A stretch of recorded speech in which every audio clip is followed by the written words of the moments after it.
Good morning, students, and welcome to today's biology class. So, in the previous class, we were discussing about the genetic material, how it was discovered, and we have also discussed about Griffith's experiment of transforming principle. But during Griffith's experiment, he could not properly conclude that what the genetic material was actually. So, for that, more series of experiments were conducted, and finally, we came to know that DNA is the genetic material. Now that was proven by this experiment which was given by Hersey and Chase. ठीक है students, तो आज हम लोग discuss करेंगे about Hershey chase experiment और उससे कैसे पता चला कि डीएनए ही जेनेटिक मटेरियल है. So let's begin. Now there are two persons, Alfred Hersey and Martha Chase, in the year 1952, through their experiments proved that DNA is the genetic material. तो इससे पहले क्या था कि there was a confusion कि कौन सा genetic material है, is it DNA or is it protein? There was a confusion. So these two persons, Alfred Hersey and Martha Chase, they conducted an experiment जिससे ये पता चला कि DNA ही genetic material है.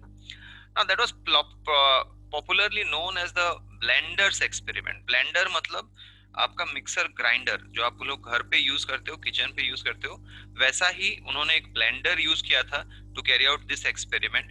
तो it became very famous by the name that it's the blender's experiment because a blender was used in this experiment. Okay. Now they work with bacteriophages. As you know कि bacteriophages virus होते हैं जो bacteria को infect करते हैं. See, I have already told you ये जो word phase है इसका मतलब होता है वायरस और बैक्टीरियोफेज मतलब virus which is infecting the bacteria. ठीक है. तो उन्होंने बैक्टीरियोफेज लिया और बैक्टीरियोफेज उन्होंने स्टडी किया कि कैसे इन्फेक्ट कर रहा है बैक्टीरिया में और क्या वो जेनेटिक मटेरियल है जो वो एक्चुअली ट्रांसफर कर रहा है बैक्टीरिया में. ओके. बिकॉज वी नो कि वायरस जब भी इन्फेक्ट करता है किसी लिविंग ऑर्गेनिज्म को तो वो अपना जेनेटिक मटेरियल उसके सेल में छोड़ देता है. ठीक है. सो that is what they were also doing. They were studying the same process, right? So bacteriophage attaches to the bacteria and injects its genetic material into the bacteria. The viral genetic material incorporates itself to the bacterial DNA, forming many new viral particles. तो जैसे ही virus या फिर bacteriophage bacteria के साथ attach होता है, when it attaches to the bacteria, it injects its own genetic material into the bacteria. तो एक तरह से आप लोग बोल सकते हो कि वो उसको हाईजैक कर लेता है, अपना जेनेटिक मटेरियल छोड़ेगा सेल के अंदर और सेल का जो जीनोम होता है, उसका जो डीएनए होता है, उसके साथ उसका जेनेटिक मटेरियल कंबाइन कर जाएगा और वो न्यूक्लियस को हाईजैक कर लेगा. And then it will start to produce its own genetic material, it will start to produce its own protein. तो उस तरह से वो नए वायरल कंपोनेंट्स, नए वायरल पार्टिकल्स फॉर्म करता है. It forms the new viral particles in this manner. Okay, so this is how the life cycle of this specific organisms are. आप देख सकते हो कि बैक्टीरियोफेज पहले आता है और वो अटैच होता है बैक्टीरिया के साथ in this diagram. उसके बाद वो क्या करेगा, अपना जेनेटिक मटेरियल जो है वो इंट्रोड्यूस कर देगा into the bacterial cell. Now once it is getting into the bacterial cell by using the host DNA, अब ये अपना ही बहुत सारा कॉपी बना लेगा, अपने प्रोटीन का कॉपी बना लेगा और अपने डीएनए का कॉपी बना लेगा जेनेटिक मटेरियल का. Now this genetic material will get incorporated into the virus. तो ये जो नया जेनेटिक मटेरियल अपना बनाया है वो उसके वायरस में ही इनकॉर्पोरेट हो जाएगा और finally this virus will come out, they will be released out from the bacteria और इस तरह से ये अपना रिप्रोडक्शन कैरी आउट करता है. तो इसी चीज का एडवांटेज उठाया किसने, एल्फ्रेड हर्सी और मार्था चेस ने. दे use this mechanism to understand ki what actually the virus is transmitting into the bacteria, because whatever it might be transmitting, that would be the genetic material. So their work was to determine whether DNA और protein is the genetic material. क्योंकि virus में दो ही component होते हैं, उसका DNA होता है और बाहर का आउटर कवरिंग होता है कैप्सिड विच इज प्रोटीन. तो उनसे ये पता चल जाता, इस एक्सपेरिमेंट से ये पता चल जाता कि कौन सा कंपोनेंट एक्चुअली वायरस ट्रांसमिट कर रहा है, वो डीएनए ट्रांसमिट कर रहा है या फिर प्रोटीन ट्रांसमिट कर रहा है. Okay, so let us see what the experiment actually was, how they had conducted this experiment. So let's move to the next slide. Here it is. तो ये है आपका एक्सपेरिमेंट. तो देखिए यहाँ पे दो आपको इमेजेस दिए हुए हैं, one on the right side, one on the left side.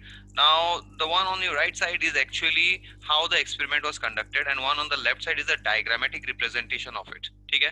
तो उन्होंने क्या किया? उन्होंने दो चीज लिया. They took P32, okay, which is radioactive phosphorus containing DNA, and they took S35, which is radioactive sulfur containing protein. तो वायरस को उन्होंने दो अलग अलग मीडियम में ग्रो किया. दे grew some of the T2 phase virus in P32 medium and they grew some other virus in the S35 medium. Now याद रखो कि वायरस में दो कंपोनेंट होता है. एक होता है उसका आउटर कवरिंग प्रोटीन और दूसरा होता है उसका जेनेटिक मटेरियल. तो अगर किसी वायरस को आप लोग P32 मीडियम में ग्रो करोगे तो उसका जो डीएनए है वो रेडियो एक्टिव हो जाएगा.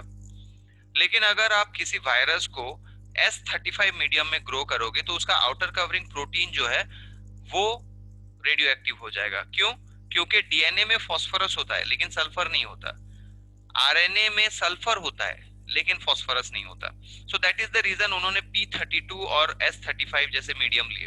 Okay, I think this you understood. फिर से रिपीट कर लेता हूं आपको.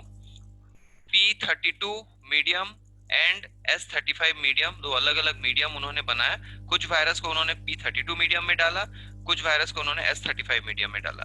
ना P32 मीडियम में जिस वायरस को डाला गया उसका डीएनए रेडियो एक्टिव हो जाएगा क्योंकि डीएनए में फास्फोरस होता है लेकिन सल्फर नहीं होता.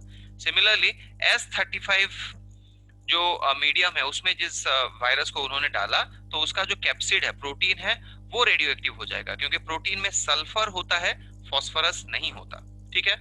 Now these viruses were allowed to infect the bacteria. दोनों केसेस में बैक्टीरिया को इन्फेक्ट करने के लिए वायरस को छोड़ दिया गया. तो वायरस जैसे ही इन्फेक्ट करेगा वो अपना जेनेटिक मटेरियल छोड़ेगा उसके अंदर. ठीक है. नाउ दिस यू कैन सी, ये पहला स्टेज हो गया. अब सेकेंड स्टेज में क्या होगा? This stage here you will see कि the virus will inject its genetic material whatever it was injecting.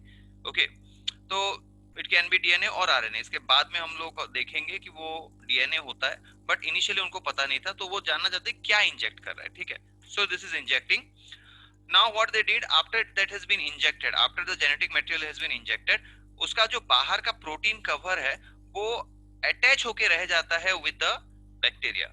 तो उसको सेपरेट करने के लिए उन्होंने क्या किया? उन्होंने ब्लेंडर यूज किया, जिसके लिए इसको ब्लेंडर एक्सपेरिमेंट बोला था. As you can see here, so they used a blender to separate away the protein of the virus attached to the bacteria. बाहर में उसका जो कैप्सिड लगा रहता है उसको सेपरेट करने के लिए उन्होंने ब्लेंडर यूज किया.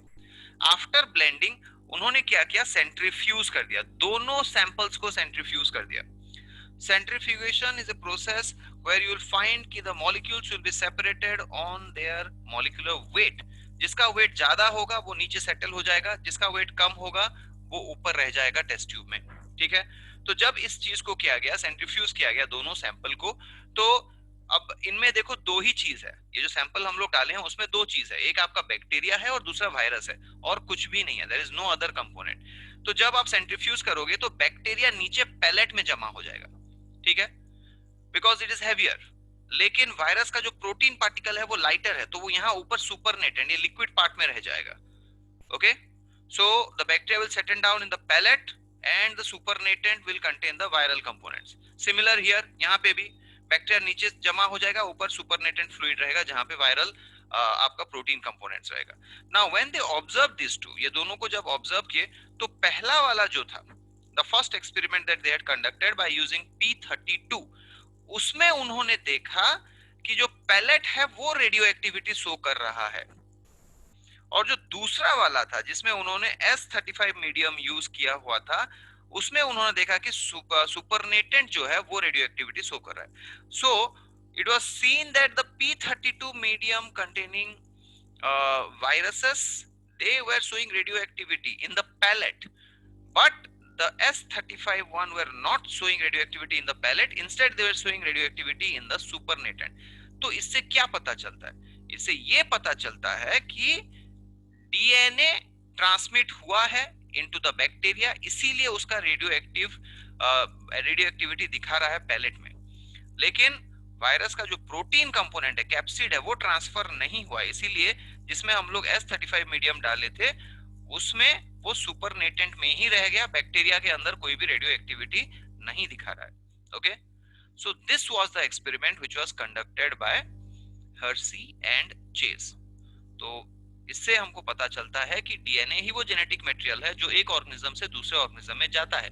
वायरस से बैक्टीरिया में जाता है, किसी लिविंग हायर ऑर्गेनिजम्स में अगर देखेंगे तो जनरेशन टू जनरेशन जाता है, and that is the one which is the genetic material, that is DNA. ठीक है, so what they had done उसको हम लोग स्टेप वाइज देख लेते हैं। एक्सपेरिमेंट जो अभी हम लोग देखे, I just put that step wise for you to understand. So this was the experiment which was conducted. Okay, so they grew some virus on medium containing radioactive phosphorus, that is P32, and some virus in medium of radioactive sulfur, that is S35. Okay, now the DNA containing phosphorus while the protein contains sulfur. तो DNA में phosphorus होता है और protein में sulphur होता है। The two virus were allowed to infect the bacteria separately. दोनों को सेपरेटली इन्फेक्ट करने के लिए यूज किया गया। By the help of a blender, the viral capsid was removed from the surface of the bacteria. So that is the reason this experiment was called blender experiment. Then the suspension was then centrifuged. तो इसको centrifuge कर दिया गया at a very high rotational speed, where the bacteria settled to form the pellet and the capsid containing protein in the supernatant. ठीक है, तो capsid जो है वो सुपरनेटेंट में रह गया, प्रोटीन पार्ट सुपरनेटेंट में रह गया, और बैक्टीरिया जो है वो नीचे सेटल हो गया to form the pellets. Now what they observe on observation, the tube containing radioactive P32, that is DNA, radioactivity was found in the pellet. जो P32 वाला मीडियम से वायरस हम लोग डीएनए बैक्टीरिया में इंजेक्ट किए थे या फिर उसको इन्फेक्ट किए थे, तो उसमें देखा गया कि पैलेट में रेडियो एक्टिविटी है, whereas the tube containing radioactive S35 protein, radioactivity was seen in the supernatant. So this was the experiment which was conducted by Hersey and Chase. So what was the observation and the conclusion that they found? Let us see उसका observation क्या था. So we'll move on to the next slide. Observation. Observation, उन्होंने दो चीज observe किया। ठीक है, क्या क्या ऑब्जर्व किया उन्होंने? पहला ऑब्जर्वेशन उनका था कि bacteria infected with virus with radioactive DNA were radioactive, supernatant not radioactive. तो बैक्टीरिया जो इन्फेक्टेड थे वायरस से कंटेनिंग रेडियोएक्टिव डीएनए, वो ही रेडियोएक्टिव थे, सुपरनेटेंट में कोई रेडियोएक्टिविटी नहीं दिखा। ठीक है, whereas bacteria infected with virus with radioactive protein, that is S35, were not radioactive in the pellet. तो बैक्टीरिया जिसको रेडियोएक्टिव प्रोटीन वाला वायरस इन्फेक्ट किया था उसमें कोई रेडियोएक्टिविटी नहीं दिखा रहा। इसका मतलब यह है कि प्रोटीन ट्रांसफर नहीं हुआ है। Supernatant was found to be radioactive, तो सुपरनेटेंट में प्रोटीन रह गया और वो बैक्टीरिया के अंदर नहीं आया। लेकिन रेडियोएक्टिव डीएनए बैक्टीरिया में आया था जब हम लोग P32 रेडियोएक्टिव डीएनए को डीएनए कंटेनिंग वायरस को इन्फेक्ट करने दिए थे बैक्टीरिया को। ठीक है, so this is what they observe. Now from that they concluded that DNA is the genetic material as it passes from the virus to the bacteria, whereas protein is not. तो ये था इनका conclusion कि DNA ही genetic material है, क्योंकि DNA ही पास कर रहा है वायरस से बैक्टीरिया में, प्रोटीन पास नहीं कर रहा है। Okay, so this is the Hersey-Chase experiment which confirmed that the DNA was the genetic material. Okay, thank you students.